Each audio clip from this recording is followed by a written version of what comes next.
I'd like to welcome the third presentation, Mr. Mohammad Mahdi Rahmati from MNA Iran.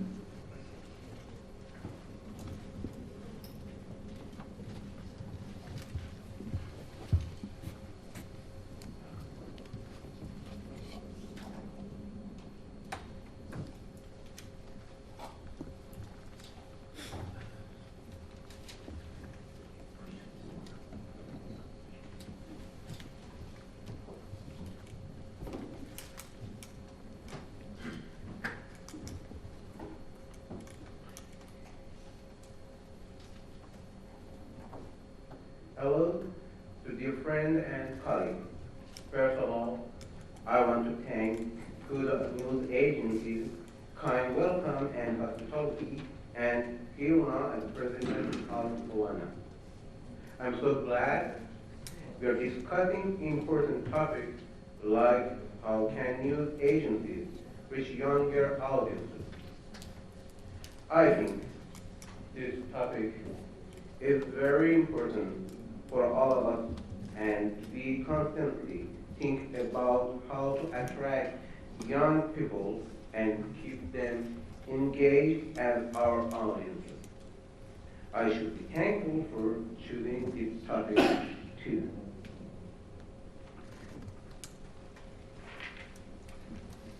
In the age that most of the things change, media still serve the same functions as before. If we want to discuss about theoretical aspects in the field of communication science, media has three main important functions. Educational one first.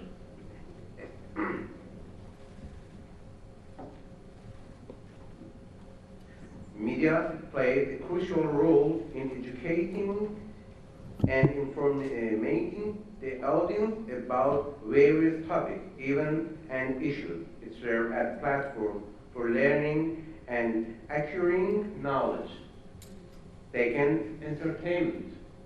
Media provide entertainment and leisure activities to audiences, offering them opportunities for relaxation, enjoyment, and escape from everyday life stresses. The third, information dissemination. Media serve as a vital source of information, delivering news, updates, and factual content to the audience, keeping them informed about current events and development locally, nationally, and globally.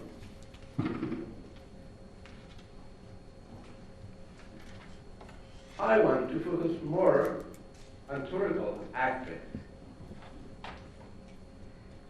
Here, I would like to refer to two theoretical domains in communication science. First, the normative domain and the influence domain. The theory of social responsibility can be categorized under the normative domain, while usage and gratification theory can be classified under influence domain. Normative theory, field theory, focus on studying social role and expectation in communication. Norm plays significant role in shaping behavior and social interactions, and organizations must act in accordance with these norms to achieve genuine acceptance and alignment with their audience. Social responsibility theory. This theory argues that organizations and companies have responsibilities to communities in which they operate. This includes environmental impact, human rights adherence, work safety, and other social ethical issues.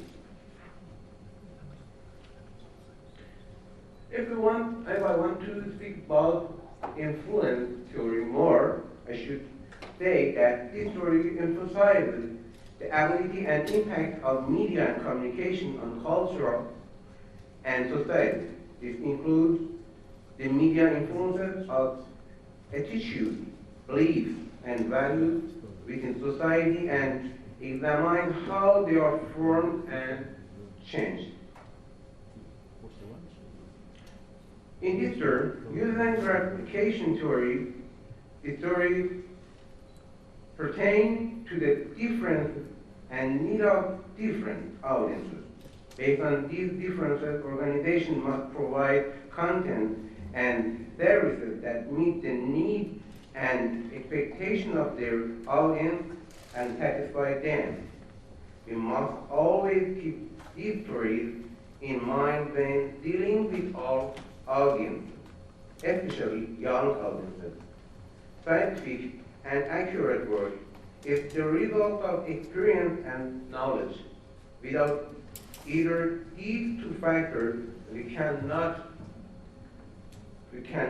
properly identify our audience and make informed decisions and actions regarding them.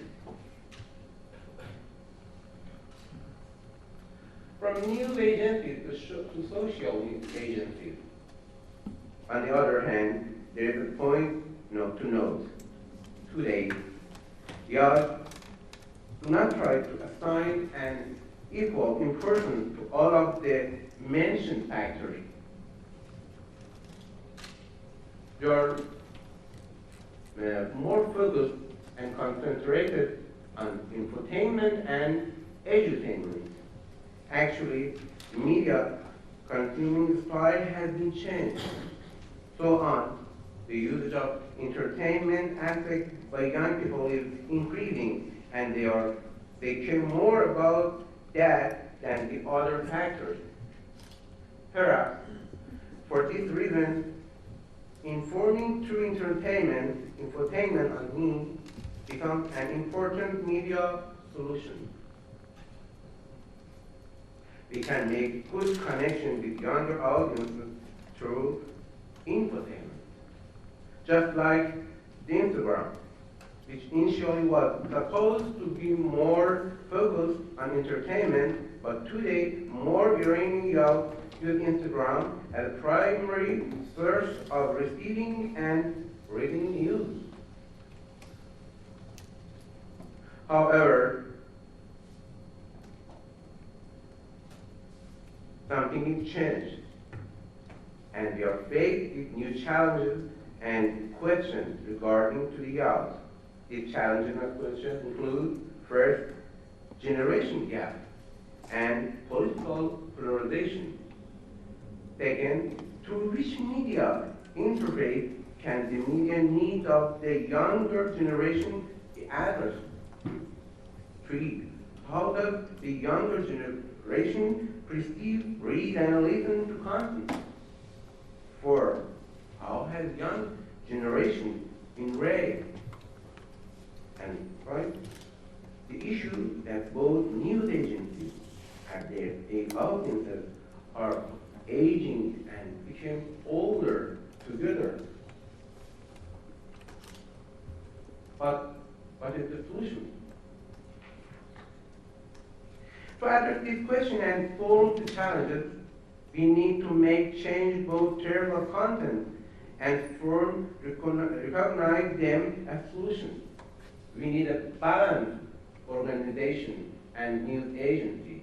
In terms of content, we can consider producing short news pieces, including multimedia and sub-news productions, publishing engaging news, paying attention to combination of headline and image, being mindful of God's literature without creating confusion in language, and delivering news close to them. Let's not forget that language is simplifying and it is getting simpler.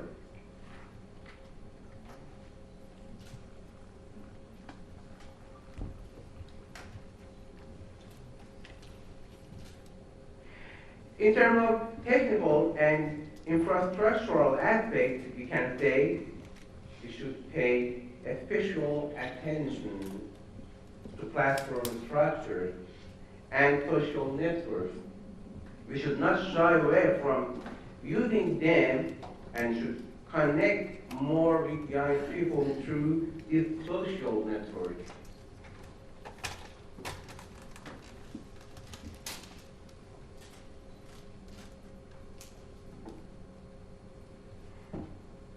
In the term of human resources, I can say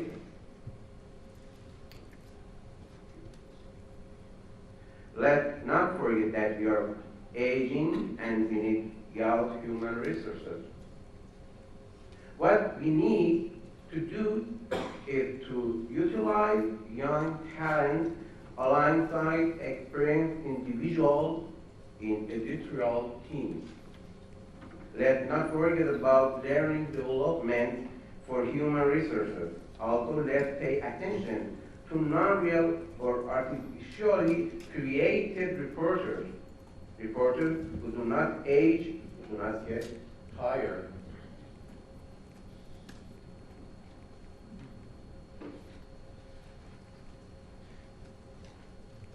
Furthermore, regarding production process, we can say, let's be responsive to environmental change. The news production and distribution process should not lag behind in technology. Let's not overlook backpack journalism and the distinct role of journalist identities on social networks. Let's not fear personal references and be pioneers in creating new influencers. Our journalists have more potential than what we think. We wish all the upsetting news would come to end. Thank you for your attention. Thank you very much, Mr. Rahmati. So, is there any question to him? Please.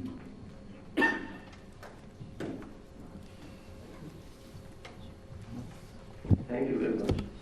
Actually, this is a question for all of your distinguished hosts, distinguished guests. South Korean news agency talked about gamification of news. Mehr news agency named it infotainment, if I'm right. And Ms. Wu Viet-Trung, first of all, said that their page on which social media? You said you have 1 million followers on TikTok. How did you reach that number? I think it's a manifestation of infotainment when you have 1 million followers on TikTok. Did you use a special strategy, special language for gamification or infotainment? Thank you.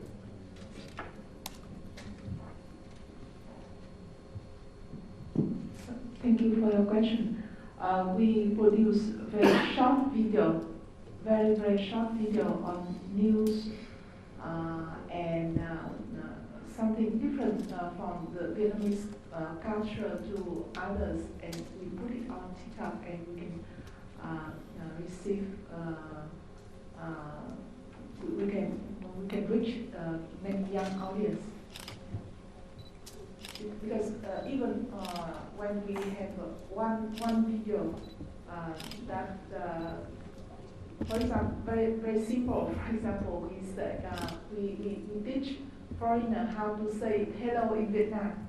So just the word xin chào, and then it's repeated, and many younger people, maybe those maybe who wish to visit Vietnam, so they want to learn that word. So I just give you an example for the TikTok video. Honestly, I want to add the word fourth add. It means that you add somebody without that you want to be a follower of your page. This is common in some countries or some news agencies. And I want to say, in Iran, some agencies use this way to add followers to their page.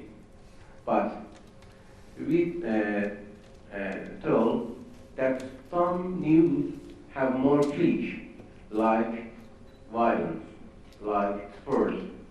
In this situation, your followers will come up. But I want to emphasize that if you give your reporters and journalists their identities, and they believe to should work by their identities on the net and in their page, in calling with your agency, you and your agency became more powerful. Yeah, I would add some comment on the news gamification. It's also related to the Mohammed's question. The news gamification is not our main product. It's just one of our efforts to attract young people and audience. Nowadays, especially in Korea, young people don't read the news and don't want to use from text media. Yeah. So, for example, we built a school, and teachers waiting for students.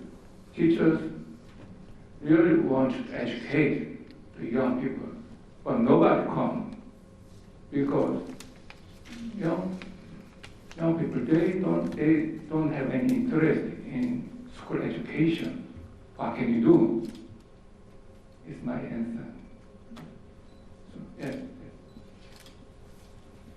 Okay, so time has come, so I'd like to conclude this session, and by hearing these three people's presentation, I think news agencies should make effort to attract the Generation Z through social medias like TikTok, YouTube, or Instagram, even making games.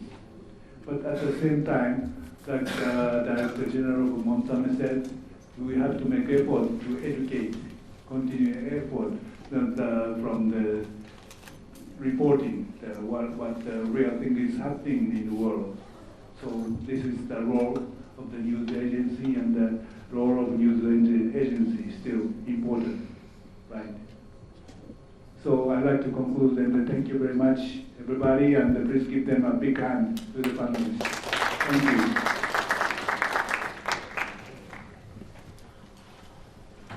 Thank you very much. Okay, we are going to have a short break now. Tea and coffee and some sweets are available outside this room. So let's meet at 10:55 for the second panel. Thank you very much.